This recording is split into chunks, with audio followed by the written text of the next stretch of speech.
బిడ్డలారా, 430 సంవత్సరాలు ఐగుప్తీయులు ఇశ్రాయేలీల చేత కఠిన బానిసత్వం చేయించుకున్నారు.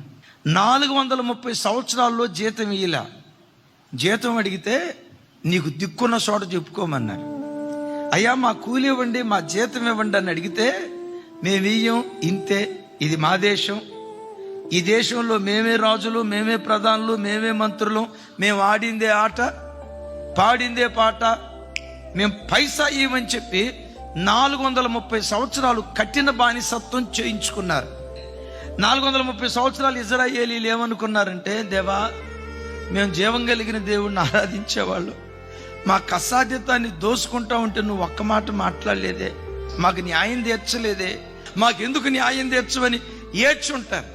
దేవుడు మౌనంగా ఉంటాడు. బిడ్డలారా నమ్మండి, దేవుడు మౌనంగా ఉన్నాడంటే ఆ మౌనం వెనుక గొప్ప మర్మం దాగి ఉంటుంది. ఆయన మౌనంగా ఉన్నాడంటే అద్భుత ద్వారాలు నీ పట్ల దేవుడు తెరవబోతున్నాడు అని విశ్వసించు.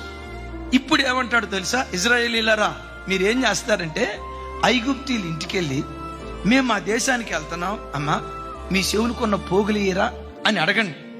వాళ్ళు ఏం చేస్తారో తెలుసా?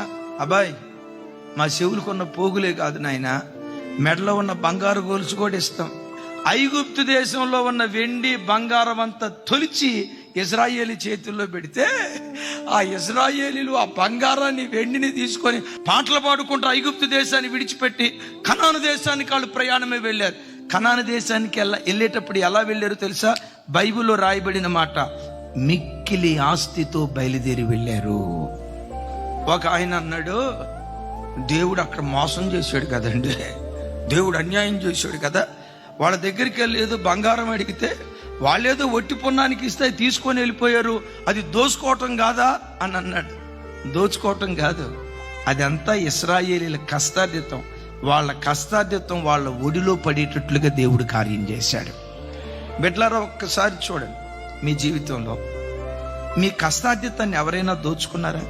మీకు రావలసిన ఆస్తి మీకు రాకుండా దాన్ని అన్యాక్రాంతంగా దొంగ కాగితాలు పుట్టించి దాన్ని ఆక్రమించుకోవాలని ప్రయత్నం చేస్తున్నారా? నా చేతులెత్తి దీవిస్తున్నాను, యెహోవా కటాక్షం మీ మీదకు దిగివచ్చును గాక. ఆయన కటాక్షం మీ మీదకు దిగొస్తే ఒట్టి చేతులతో పొర్రపాటున దేవుడు మిమ్మల్ని పంపడు. మీ చేతుల కష్టార్జితం మీ ఒడిలో వేసి గిన్నె నిండి పొంగి పొర్లేటట్లుగా దేవుడు కార్యం చెయ్యును గాక.